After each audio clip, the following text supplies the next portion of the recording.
O Dünya. Abdori Doktor Muhammad Al-Arifi. Tərcümə qılğıcı Muhammad Barat. Nəşr qılğıcı Saciyə İslam Tədqiqat Mərkəzi. Müharriri Doktor Abdul Aziz Rahmetullah A9. Korrektori Abduli Abliz Muhammad Barat. Layihəligücü A Aqhun. Cənnətnin müəkkilləri. Cənnət özünün böyüklüyü, gözəlligi və onağa kirganlarning ko'pligi bilan birga Alloh taolo onağa muakkal farishtalarni va saqlag'uvchi xizmatkorlarni yaratdi. Undaqda ashu muakkallar kimlar? Ular farishtalarmi? Ularning soni qancha? Ularning vazifalari nima? Alloh taolo jannatning muakkallarini hurmatli farishtalardan qilgan bo'lib, ular jannat ahlini jannatga kirgan chaqda qizg'in kutib oladi va qarshi oladi. Alloh taolo aytadi: Parvardigoriga taqvodorlik qilganlar jannatga top-top bo'lgan holda mangdurildi. Halbuki ular jannatga yetib kelgan chaqda uning darvozalari ochilib bo'lgan bo'ladi. Jannatga muakkal farishtalar ularga: "Sizlarga amonlik bo'lsin. Sizlar gunohlarning kirlaridan pok bo'ldinglar. Jannatga kiringlar. Uningda mangu qadinglar" deydi. Zumar surasi 73-oyat. Nabiy sallallohu alayhi va sallam deganki: "Men qiyomat kuni jannatning darvozasiga kelib, ochilishini talab qilaman. Jannatga muakkal farishta: Sen kim deydi? Men Muhammad deyman. Farishta: Sana echishga buyurildim. Sendan ilgari hech biriga echib baqmagan edim deydi. Bu hadis jannatning saqlag'uvchi farishtalari borligini isbotlaydi va yana Nabiy sallallohu alayhi va sallamning Alloh taolaning dargohidagi fazilati, hurmati va qiyomat kuni odam bolalarining xo'jasi ekanligini isbotlaydi. Ularning soni. Jannatning muakkal farishtalarining soni bek ko'p bo'lib, ularning sonining qanchalik ekanligini faqat Alloh biladi. Biz ularning borligiga, ularning jannatda vazifalarni o'rindaydiganligiga va Alloh buyurgan ishlarni osiylik qilmasdan ijro qildiganligiga iymon etamiz. Ularning vazifalari. Ularning turli vazifalari bor bo'lib, ba'zisi mu'minlar jannatga kirganda ularni kutib oladi, ba'zisi jannatga tunji kirgan kishiga eshikni ochib beradi. Jannatga tunji kirguvchi payg'ambarimiz Muhammad sallallohu alayhi va sallamdir. Ularning yana bir qismi jannat ahlining yoniga har darvozadan kirib turadi. Izzat ikram. Müminlarni izzatlash va ularning qadrini qilish uchun buyuk farishtalar ularga xizmat qiladi. Jannatning qurilmasi va uning to'pisi. Jannat ahli eqib turadigan o'stanglar, maybag'lagan mevalar, kavak marvoyatdan va tashlari oltin kumushdan bo'lgan chidirlarda turli ne'matlarning ichida bo'ladi. Jannat nima degan yaxshi makon, uningda turg'uvchilar nima degan yaxshi odamlar. Undaqda jannatning qurilmasi qandaq? Jannatning tashlari nima? Ashab kiramlar Nabiy sallallohu alayhi va sallamdan jannat to'g'riliq so'raydi. U zot ularga javob beradi. Abu Hurayra radhiyallohu anhu aytadi: "Biz, ey Rasululloh, biz sizlar bilan birga bo'lgan chaqlarimizda qalblarimiz eriydi va biz oxirat ahlidan bo'lib ketamiz. Agar sizlarning yonlaridan ayrilsak, dunyo bilan va ayollarimiz, bolalarimiz bilan bo'lib ketamiz" degan edik. Nabiy sallallohu alayhi va sallam: Agar sizlar har qanday vaqtda mening yerimda bo'lgan chaqdagi holatinglardek bo'lgan bo'lsanglar, farishtalar sizlar bilan qo'l elishib ko'rishib yuradi. Agar sizlar uyinglarda bo'lib gunoh o'tkazmagan bo'lsanglar, Alloh taolo mag'firat qilishi uchun gunoh o'tkazadigan bir qavmni olib kelgan bo'ladi dedi. Andan ashabilar u zotdan jannatning qurilishi haqida so'radi. Jannatning qurilishi haqida. Abu Hurayra radhiyallohu anhu dedi: "Biz, ey Rasululloh, bizga jannat to'g'riliq so'zlab bersizlar. Uning qurilishi nimadandir?" degan edik. O zot: bir kesak kumush, bir kesak oltin, layi xushbo'roq ipar, shag'allari marvoyat va yaqut, to'pisi zafar. Kim u yerga kirsa, ne'matga erishadi, umidsiz bo'lmaydi, o'lmaydi, mangu yashaydi. Kiyimlari ko'nirmaydi, qarimay yosh beti turaveradi dedi. Demak, jannatning tashlari bo'lmish oltin kumushdan qasrlar silinadi. Uning layi ipardir. Jannatning to'pisi zafran bo'lib, bu to'pa pak suv bilan aralashtirilsa ipar bo'ladi. Jannatning shag'allari bo'lsa marvoyatdir. Ne'mat. Jannat qurilishining oltin kumush, marvoyat, yaqut va marjandan bo'lishi jannat ahlining ko'zlarining ne'matini ziyoda qilish uchundir. Jannatning xonalari va chidirlari. Jannatda xonalar va cho'ng qasrlar bor bo'lib, bu vaqtda Alloh taolo aytadi: "Lekin dunyoda Parvardigoridan qo'rqqanlar jannatda qavat-qavat oliy imoratlardan bahramand bo'ladi. Ularning ostidan o'stanlar eqib turadi. Bu Allohning va'dasidir.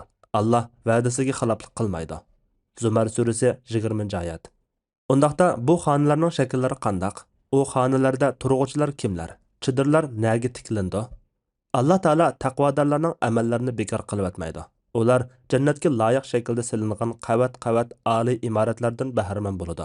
Uning ostidan o'stanlar eqib turadi. Haq taolo aytadi: Mollaringlar va bolalaringlar sizlarni bizga yaqinlashtirolmaydi. Faqat iymon etgan va yaxshi amal qilganlarga qilgan amallar uchun hasilab savob beriladi. Ular jannatning isil uylarida har qanday ko'ngilsizlikdan amin bo'lgan holda turadi. Saba surasi 37-oyat. Shundaq, mal dunyo va balchaqa faqat yaxshi amalga aylangan vaqtda bandani Parvardigoriga yaqinlashtiradi.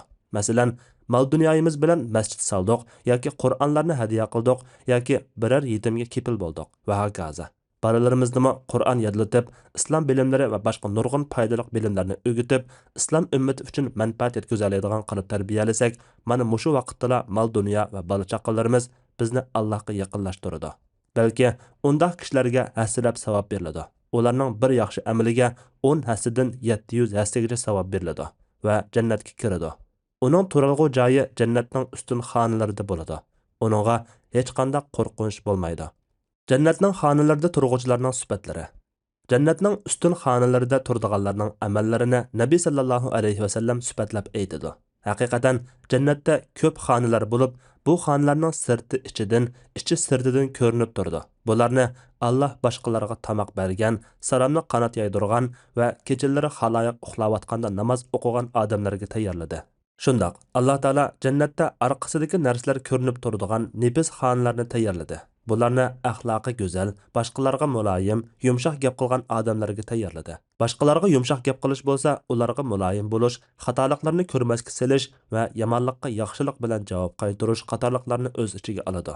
Shuningdek, bu xonalarga ayrim shaxslar uchun, umum uchun, kambag'allar uchun va mehmonlar uchun tamoq bergan odamlarmi kiradi. Buningdan boshqa yana kechalari boshqa insonlar uxlayotganda Parvardigoriga murojaat qilib, ixlos bilan ibodat qilgan odamlarmi kiradi. Bu ularning ibodatlarida Alloh uchun ixlos qilganligining va Allohni rost so'ydiganligining dalilidir. Jannat ahli turalg'ularni qandoq taniydi? Jannat ahli jannatga kirganda xonalarini va turalg'ularini ilgari ko'rib boqmagan bo'lsa-mu bilalaydi. Haq taolo aytadi: Allohning yo'lida o'ldirilganlarning, ya'ni shuhadoning amallarini Alloh bekor qilib o'tmaydi. Allah ularni hidoyat qiladi va holini yaxshilaydi. Allah ularni jannatga kirgizadi. Allah uni ularga tunutdi. Ya'ni jannatga kirgan odam o'zining u yerdagi joyini ilgari ko'rgandekla biladi. Muhammad surasi 4-oyatdan 6-oyatlargacha. Ya'ni Allah o'zining yo'lida o'ldirilgan shuhadoning yaxshi amallarini hargiz zoya qilib o'tmaydi. Balki ularni dunyo hayotida o'ziga itoat qilishga muvaffaq qiladi va ularning holini isloh qiladi. Oxiratda bo'lsa, ularni jannatga kirgizadi. Alloh ularga jannatni tunutdi va sifatlab berdi. Shundaqla ular jannatga kirgandan keyin turadigan turalg'ularni tunutdi. Mufassir Mujohid Alloh ularni jannatga kirgizadi, Alloh uni ularga tunutdi degan oyat haqida aytadi. Jannat ahli jannatdagi uylarini va turalg'ularni bilalaydi. Alloh ularga taqsim qilib bergan bo'yicha ular xatolashib qolmaydi. Xuddi ular yaratilgandan boshlabla jannatda yashagandekla birarsidan ko'rsatib qo'yishni talab qilmayli topalaydi. Imom Qurtubi aytadi: Ko'pchilik mufassirlar dediki, jannat ahli jannatga kirganda ularga turalg'ularinglarga tarqalinglar deyiladi. Ular o'zlarining turalg'ularini juma namozidan qaytgan kishilar o'ylarini bilgandimi bakrak bilalaydi. Nabiy sallallohu alayhi vasallam dediki, mu'minlar pilsirat ko'rigidan o'tib bo'lgandan keyin do'zax bilan jannat orasidagi cho'ng bir ko'rik ustida to'xtatib qo'yilib, dunyodagi chog'larda ba'zilarda qolgan qisos va haqlari ba'zilardan elib beriladi. Oxiri to'ztirib tozlangandan keyin ularning jannatga kirishiga ijozat qilinadi. Muhammad sallallohu alayhi vasallamning jini ilkida bo'lgan zot bilan qasam qilamanki, ularning biri jannatdagi turalg'usini dunyodagi uyidanmi yaxshiroq taniydi. Jannatning chidirlari. Agar turalg'u joylar turlik bo'lsa, u turalg'ular uningda turg'uchi uchun shuncha bayoshat va xushalliq beg'ishlig'uchi bo'ladi. Jannatda oltin uylar, kumush qasrlar va hamma joylarga tiklangan chidirlar bor. Agar xohlasang, u chidirlarni asal o'stog'ining bo'yiga ilib bora olaysan yoki sharob o'stog'ining bo'yiga tiklay olaysan. U chog'da sen bilan yana ayoling va do'stlaring birga bo'ladi. Bu chidirlar xonalar emasdir. Ya'ni chidirlar boshqa, xonalar boshqadir. Nabiy sallallohu alayhi vasallam jannatdagi chidir ichi kavak go'haridir. Uning osmondagi egizligi 30 mil bo'lib, har bir bo'lingida mu'minga jo'r bo'ladigan hurlar turadi. Chidirning keng va ozodaligidan ular boshqa bo'lingdagilarni ko'rmaydi degan. Chidir deganimiz arabiylarning uylaridan bo'lgan 4 chasi uy bo'lib, dunyoda odatda raxt va kegizdak narsalar bilan yasaladi. alloh taolo chidirlarni zikr qilib, ular jannatning chidirlarida mastura hurlardir degan. Rahman surasi 72 oyat. Lekin jannatning chidirlari dunyoning chidirlariga o'xshamaydi. Jannatda har bir mo'min uchun ichi quruq bir chidir bo'ladi. U hajmi cho'ng, egiz chidir bo'lib, egizligi 60 mil keladi. U chidirlarda bulonglar bo'lib, mo'min har bir bulongdagi ayolini aylanib turadi. Chidir cho'ng bo'lganligi uchun har bir bulongdagi ayollarmi bir-birini ko'rolmaydi. Alloh taolo har narsaga qodirdir. Bu xonalarda va chidirlarda cho'qim uy saramjonlari, karvatlar va kreslolar bo'ladi. Undaqda bu narsalarning sifatlari qandoq? Jannatning karvatlari va kreslolari. Jannat saramjonlarining go'zalligi, jabdoqlarning mukammalligi va to'rliklarning kengligi jihatda inson nafsini eng yuqori saviyada xushal qiladigan darajada bo'lib, Rabbimiz Alloh bularni eng go'zal shaklda sifatlab berdi, madhiyaladi va nafslarni uninga intildirdi. Haq Taala aytadi: "U yerda egiz taxtlar, qator tizilgan qadahlar, rat-rat qo'yilgan yostiqlar, silingan esil bisatlar bor." G'oshiya surasi 13-oyatdan 16-oyatlargacha. Yostiqlar hamma o'ringa tashlab qo'yiladi. Mo'min uning ustida o'ltiradi va yenichi yotadi. Bisatlar joydagi go'zallikni teg'imi ziyoda qiladi. Tafakkur qilganki, Alloh taolo taxtlarni egiz deb, bisatlarni silingan deb, yostiqlarni rat-rat qo'yilgan deb sifatladi. Taxtlarning ko'tarilganligi uning egizligiga, yumshoqligiga va uningda yenichi yotgan odamning atrofiga qaraydiganligiga dalolat qiladi. Bisatlarning silinganligi uning ko'pligiga, hamma o'rinlarda bor ekanligiga dalolat qiladi. Demak, hamma joyda bisatlarning ustida o'ltiradi. Yostiqlarning rat-rat qo'yilganligi bu yostiqlarning ba'zi vaqtlarda emas, hamma vaqtda yo'linish va o'ltirish uchun tayyor ekanligiga dalolat qiladi. Izzat ikram. İnsanlarning ko'ngil tortishlari va istaklari xilma-xil bo'lganlikdan Alloh taolo jannatning turalg'onlarini xonalar va chidirlar shaklida har xil qildi. Jannatning puruqi. Jannatning xushbo'yi o'tkir hidi bo'lib, bu puroq jannatning hamma taraflarini qoplaydi. Mo'minlar buni yiroq musofalardan puryalaydi. Nabiy sallallohu alayhi vasallam bu haqda xabar berdi va ba'zi gunohlarning egisining jannatning puruqini purayolmasligiga sabab bo'ladiganligini bayon qilib berdi. Undaqda jannatning puruqini purashdan to'sib qo'ydigan gunohlar qaysilar? Bu u odam jannatga kirilmaydi deganlikmi? Bu uning do'zaxda mangu qoldiganligini ko'rsatadi. Nabiy sallallohu alayhi vasallam bir qator qilmishlarni sodir qilguvchilarni jannatning puruqini purayolmaydiganligi bilan ogohlantirdi. Masalan, aroqkash, suxanchi va hokazolar. Bu amallarni qilguvchilar kofirdir deganlik emas, lekin ogohlantirish va qo'rqitishdir. Agar Allah u kishini afu qilib olsa jannatga kiradi, lekin boshqalar purg'andek jannatning puruqini purayolmaydi. Bu yerda jannatning puruqidan mahrum qolganligi bilan ogohlantirilgan bir qator kishilarni so'zlab o'taman. Birinchi, aroqkash. Aroq u nijosatlarning asli va nachar ishlarning beshidir. Kimki dunyoda aroq ichsa, oxiratda uni icholmaydi. Kimki dunyoda aroq ichsa, Allohga uni tinatul xabal bilan sug'urishi haq bo'ladi. Hadisda: "Ey Rasululloh, tinatul xabal degan nima?" deyilganida Nabiy sallallohu alayhi vasallam do'zax ahlining tari yoki qon yeronglaridir dedi.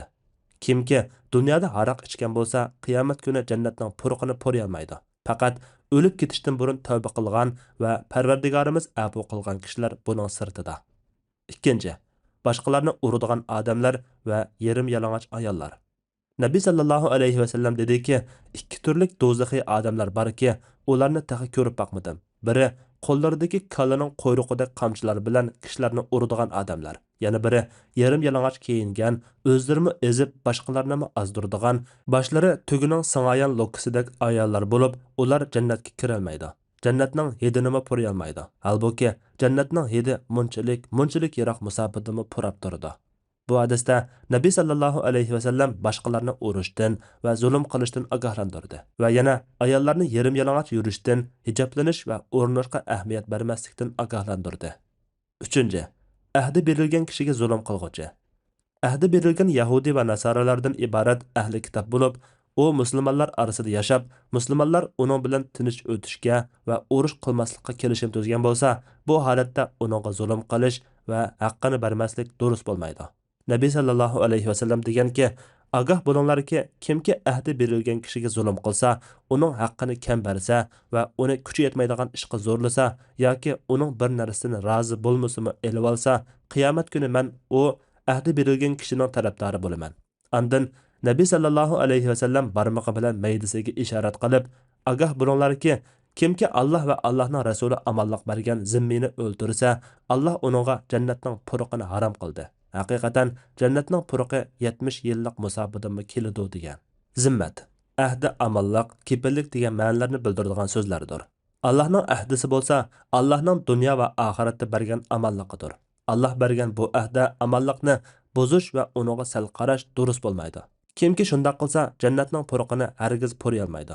Jannatning puruqi 70 yillik musobadan keladi. 4. Ota-onasini qaqshatquchi. Ota-onani qaqshatish cho'ng gunohdir va nonko'rlikdir. Alloh taolo Qur'onda ota-onaning haqqini o'zining haqqiga ergashtirib keltirib, Parvardigoring faqat uning o'ziga ibodat qilishinglarni va ota-onanglarga yaxshilik qilishinglarni tavsiya qildi degan. Isro surasi 23-oyat. Alloh taolo yana Qur'onda o'ziga shukr qilishni ota-onaga shukr qilish bilan birga tilga olib, "Ey inson, menga va ota-onaga shukr qilgan. Oxir qaytadigan joy mening dargohimdir" degan. Luqman surasi 14-oyat. Ota-onaga yaxshilik qilish ikkili dunyolik baxt saodatning yo'lidir. Nabiy sallallohu alayhi vasallam kimki rizqining kengri yoki umrining uzun qilinishidan xursand bo'lsa, xish aqrabolariga sil rahim qilsin degan. 5. Bixil minnat qilg'uchi. Bixil deganimiz Alloh taolo rizqini kengri qilib, ko'p mol dunyo bergan bo'lsa-mu, o'ziga va bolalarga nafiq qilmaydigan, mehmonini hurmatlamaydigan va sil rahim qilmaydigan kishidir. Bixillik bo'lsa xatarlik illatdir. Minnat qilg'uchi bo'lsa, boshqalarga bir narsani berib, keynidan berganiga minnat qiladigan va ularni xijil qilish uchun qilgan yaxshiligini tilga oladigan kishidir. Agar bixillik bilan minnatxo'rlik birlashsa, qatmoqat zulmat bo'ladi. Nabiy sallallohu alayhi vasallam 3 turli kishi bor bo'lib, ular jannatning puruqini puriy olmaydi. Halbuki jannatning puruqi 500 yillik musobadan keladi. Ular ota-onasini qaqshatquchi, aroqkash va bixil minnatxo'r degan. Bu ota-ona qaqshatishdan va ularga yomonlik qilishdan ogohlantirib, ularga yaxshilik qilishga buyurishdir. Shundaqla nijosatlarning beshi bo'lgan aroqdan va bixillikdan, minnatxo'rlikdan ogohlantirishdir. Ba'zi hadislarda jannatning puruqi 70 yillik musobadan keladi deb keldi. Yana ba'zi hadislarda jannatning puruqi 500 yillik musobadan keladi deb keldi. Undaqda bu ikki hadisni qanday moslashtirib tushunamiz? Jannatning puruqini purash shaxslarning iymoni va amallariga qarab farqli bo'ladi. Yiroq musobadanmi jannatning puruqini purgan kishi jannatning puruqini yaqin musobadan purgan kishidan esil va solih kishidir. Jannatning puruqini odamning tabiati va badanining iqtidorlari bilan purg'ili bo'lmaydi. Balki Alloh taolo bandiga ato qilgan imkoniyatlar bilan purg'ili bo'ladi. Ba'zida Alloh xohlagan ba'zilar 70 yillik yiroqlikdan puriy olsa, ba'zida 500 yillik yiroqlikdan puriy oladi. Duo. Allohdan bizga jannatni ato qilishini va bizni do'zaxdan saqlashini so'raymiz. Amin. Jannatning daraxtlari va mevalari. Qarag'uchining ko'zining huzurlanishi, ko'ngillarning yayrab xushal bo'lishi va baxt saodatning sabablarining jamlanishi uchun yeshillik va soyalarning ko'p bo'lishi go'zallikning to'liq bo'lganligining jumlasidandir. Jannatning daraxtlari, u daraxtlarning soyalari, ko'klamligi va ko'rkamligi huzur va baxt saodatdir. Alloh taolo jannatni eng go'zal sifatlari bilan sifatlab aytadi. Saodatmanlar qanday odamlar? Ular sidri daraxtlaridan, sanjoq-sanjoq bo'lib ketgan banan daraxtlaridan, hamisha turadigan soyidan, eqib turgan suvdan, tugmaydigan va cheklanmaydigan mevalardan, egiz, yumshoq to'shaklardan bahramand bo'ladi. Voqea surasi 27-oyatdan 30-oyatlargacha. U ikki jannatda turli mevalar bor. Rahmon surasi 48-oyat. U ikki jannatda mevalar, xurmolar va anorlar bor. Rahmon surasi 68-oyat. Jannatning daraxtlarining soyalari uzun bo'lib, shirin suv bilan sug'urilgandir. U daraxtlarning manzarasi bak chiroylidir. Mevalari bak shirin va pokdir. Nabiy sallallohu alayhi vasallam bu vaqtda dediki, haqiqatan jannatda bir daraxt bo'lib, uloqliq kishi 100 yil mengibmi uning soyasi ostidan chiqib ketolmaydi. Agar xohlasanglar, hamisha turadigan soyadan degan oyatni o'qinglar. Bara ibn Azib radhiyallohu anhu Alloh taolaning jannatdagi daraxtlarning soyalari ularga yaqindir. Jannatning mevalarini o'zish ularga oson qilinadi degan oyatni o'qib, haqiqatan jannat ahli jannatning mevalaridan o'zlari xohlagan holatda o'ri turgan, o'ltirgan va yenchi yotgan holatda yeydi degan. Lazzat. Tamoq dunyoda ochlikdan mudofaa, oxiratda lazzat, huzur va ne'matdir. Jannat ahlining taomlari. Jannat ahli uchun jannatda ko'ngli tortgan mevalar va ko'ngli tortgan qushning go'shtlari bor. Bu mevalarni ularga chiroyli xizmatkorlar aylantirib turadi. Ular bu mevalardan va qushning go'shtlaridan o'zlari xohlagan va ko'ngli tartganni elib yeydi. Undaqda bu taomning tabiati qandaq? Uning turlari qaysilar? Bu tamoqlar badanda qandaq bartaraf qilinadi? Lazzatli taom hayotlikqa lazzat va go'zallikni ziyoda qiladi. Jannatning taomi mevalari va qushlardimi pok va lazzatli taom yo'qdir. Agar go'zal manzara bilan lazzatli taom joniga huzur bag'ishlovchi so'rin va go'zal yuzlar birlashsa, lazzat texmi to'liq bo'ladi. Bu lazzat Parvardigorimizning dargohida texmi ko'pdir. Jannatning mevalari. Jannatning mevalari bilan jannat ahlining ig'izlari lazzatlanadi, ko'ngillari huzurlanadi. Haq Taolo aytadi: ular sidri daraxtlaridan sanjaq-sanjaq bo'lib ketgan banan daraxtlaridan, hamisha turadigan soyidan, iqib turgan suvdan, tugamaydigan va cheklanmaydigan mevalardan, egiz yumshoq to'shaklardan bahramand bo'ladi. Voqea surasi 28-oyatdan 34-oyatlargacha. Bu mevalarning hajmi cho'ng, ko'rinishi bir huzur. Nabiy sallallohu alayhi va sallam kun tutilish namozi o'qigan chaqda buni ko'rgan edi. Abdullah ibn Abbas radhiyallohu anhu rivoyat qildiki, u zot bu namozni o'qib bo'lganda haqiqatan kun bilan ay Allohning bandalariga qudratini namoyon qiladigan alomatlardandir. Ular biror kishining o'lganligi yoki yashaganlik sababli tutilmaydi. Shunga uni ko'rganinglarda Allohni zikr qilinglar dedi. Ashabilar: "Ey Rasululloh, biz sizlarning o'rinlarda turib bir narsaga qo'llarini sunib, andan keyinlariga chekinganliklarini ko'rdik-ku" deyishgan edi. Rasululloh sallallohu alayhi va sallam: "Men mushu joyimda turib jannatni ko'rdim. Andan bir sapaq o'zimni almoqchi bo'lib qo'limni sundim. Agar uni olgan bo'lsam, sizlar uningdan ta qiyomatgacha yegan bo'ladinglar" dedi. Jannatning mevalari uni olg'uvchilar uchun bak yaqindir. Haq Taolo aytadi: "Jannatdagi daraxtlarning soyalari ularga yaqindir. Jannatning mevalarini uzish ularga oson qilinadi." Inson surasi 14-oyat. Ularning ko'ngliga tasbih aytish silinadi. Jannat ahlining ko'ngliga tasbih va hamd aytish silinadi. Ular yeydi va ichidi, lekin tarat qilmaydi. Nabiy sallallohu alayhi va sallam aytdiki, jannat ahli uningda yeb ichidi, cho'ng kichik tarat qilmaydi va mishqirmaydi. Lekin ularning yemiki ipar tarligandek va xushbo'y kekirish bilan hazm bo'ladi. Xuddi ular tabiiy nafaslanib turganidek, ularning ko'ngliga tasbih va hamd aytish silinadi. Bu Alloh taolaning jannat ahlini hurmatlaganligining jumlasidandir. Jannat ahli beixtiyor tabiiy nafas olib turganidek tasbih, takbir va hamdlar bilan ularning tillarida ifodalanib turadi. Bu ularning Allohga shukr aytganligi va Allohni ulug'laganligi uchundir. Bu tasbihlar ularni jannatdagi ne'matlardan huzurlanishidan to'sib qo'ymaydi. Jannat ahlining tunji taomi. Bu cho'ng ne'mat va lazzatli taomdir. Mu'minlar tunji bo'lib yeydigan bu taom nima? Abdullah ibn Salam aytadi: "Men musulmon bo'lish qaroriga kelgan vaqtimda Nabiy sallallohu alayhi va sallamning yoniga keldim va men sizlardan savol so'rayman dedim. U zot so'rag'in dedi. Jannat ahli dastlabda yeydigan taom qaysi dedim. Hadisning oxirida Nabiy sallallohu alayhi va sallam baliqning jigirining kichik quloqidir degan. Savban radhiyallohu anhu rivoyat qildiki, men Nabiy sallallohu alayhi va sallamning yonida o'ri turatdim. Yahudiylarning olimlaridan biri kelib, "Salom sana ey Muhammad" dedi. Men uni shunday qattiq ittirdimki, u santurilib ketdi va "Meni nima uchun ittirasan" dedi. Men "Ey Allohning rasuli desang bo'lmamdi" dedim. U "Biz uni oilasi qo'ygan ism bilan chaqiramiz" degan edi. Nabiy sallallohu alayhi va sallam "Haqiqatan mening oilam qo'ygan ismim Muhammaddir" dedi. U Yahudi "Men sendan so'rash uchun keldim" dedi. "Agar sana so'zlab bersam, sana foydasi bo'lamdi? Quloq solib anglayman." Shuning bilan Nabiy sallallohu alayhi va sallam tayoq bilan yerni jijib turib so'rag'in dedi. Yahudi "Zaminmi boshqa bir zaminga, osmonlarmi boshqa bir osmonlarga aylanadigan kunda insonlar nada bo'ladi" deb so'raganda, u zot "Ular ko'rikning ustida zulmatda" dedi. Yahudi "U yerdan tunji bo'lib o'tib ketadigan insonlar kimlar?" Muhojirlarning fiqirlari. Ular jannatga kirgan chaqda eng oldi bilan ularga hadiya qilinadigan narsa nima? Baliqning jigirining kichik quloqidir. Ularning undan keyingi g'azosichi? Ularga jannatning yayloqlaridagi o't cho'plaridan yegan jannat bo'qisi bo'g'izlanadi. Ularning undan keyingi ichimligi nima? Jannatda salsabil deb ataladigan bir buloqdan. Rost aytding. Shundaq. Nabiy sallallohu alayhi va sallam rost aytdi. Pilsiratdan tunji bo'lib o'tib ketadiganlar muhojirlarning fiqirlaridir. Ular Allohning roziligi uchun jonlarini, mollarini va hayotini atagan insonlardir. Jannat ahli cho'ng kichik tarat qilmasa, yemak-ichmak ularning badanida qandaq bir taraf qilinadi? Allohning jannat ahlini hurmatlaganligining jumlasidan jannat ahli cho'ng kichik tarat qilmaydi. Yemeklar ularning qo'rsaqlarida bir taraf qilinib, eng xushpuroq tar bo'lib va xushbo'y kekirik bo'lib chiqadi. Nabiy sallallohu alayhi vasallam haqiqatan ularning biriga yeyish, ichish va jima qilishda 100 odamning quvvati beriladi dedi. Yahudilardan biri yegan va ichgan odam hojat qiladi. Albuki jannatda aziyat chiqarish yo'qdir deganida o zot ularning hojati tar bo'ladi. Bu tar ularning terilaridan iparning puruqidek chiqadi.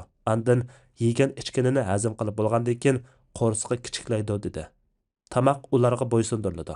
Jannat ahli o'zlarining yemak ichmakini hal qilishda jafo tortmaydi. Ibn Mas'ud radhiyallohu anhu haqiqatan sen jannatdagi qushqa qarab uni ko'ngling tarasa, u sening oldingga kavob holatida bo'ladi degan. Ism bir tam har xildir. Jannatdagi taomlarning lazzatli bo'lganligining jumlasidan mo'min er va mo'min ayollar bir kunda bir yemakni yeb, uningdan eng lazzatli ta'mni his qiladi. Ondan shu yemakning o'zini ikkinchi qatim yesa, avval qadamda lazzatlik yangi bir ta'mni his qiladi. Meyvelar va qushlarmi shuningga o'xshashdir. Bularning shakli o'xshash, lekin jannat ahli har bir qatim yeganda yangi bir ta'mni his qiladi. Alloh taolo bu holatni eng go'zal shaklda sifatlab aytadi. Ey Muhammad, iymon etgan va yaxshi amallarni qilganlarga ularning ostidan o'stanlar eqib turadigan jannatlarga kiradiganligi bilan xush xabar bergan. Ular jannatning biror mevasidan rizqlantirilgan chaqda, buning bilan burun dunyoda rizqlantirilgan edik deydi. Ularga ko'rinishi dunyoning mevalariga o'xshaydigan, ta'mi o'xshamaydigan mevalar beriladi. Jannatlarda ularga pak juftlar, ya'ni hurlar beriladi. Ular jannatlarda mangu qoladi. Baqara surasi 25-oyat. Ularga shakl jihatda o'xshash bo'lgan mevalar beriladi, lekin bu mevalarning ta'mi o'xshamaydi. Ularning taomi davomli bardir. Jannat ahlining taomi ularga uzilib qolmasdan davomli kelib turadi. Haq taolo aytadi: Taqvodorlarga va'da qilingan jannatning sifati shuki, uning ostidan o'stanlar eqib turadi. Uning mevalari tugmaydi. Hamisha soy tushib turadi. Ana shu taqvodorlarning oqibat barar joyidir. Kofirlarning oqibat barar joyi do'zaxdir. Ra'd surasi 35-oyat. Bu haqiqatan bizning atoyimizdirki, u hargiz tugimaydi. Sad surasi 54-oyat. Ular sidri daraxtlaridan sanjaq-sanjaq bo'lib ketgan banan daraxtlaridan, hamisha turadigan soyidan, eqib turgan suvdan, tugimaydigan va cheklanmaydigan mevalardan, egiz, yumshoq to'shaklardan bahramand bo'ladi. Voqea surasi 28-oyatdan 34-oyatlargacha. Allohdan bizni bu ne'matlarning ahlidan qilishini va dunyoda shu ne'matlarga erishish uchun amal qildiganlardan qilishini so'raymiz. Amin. Bilish. Parvardigorimiz bandalarning ko'nglining turli yemak-ichmaklarni tortadiganligini bilgachga, jannatda ularga turli qilib beradi. Doktor Muhammad al-Arifi, Sajiya Islom tadqiqot markazi.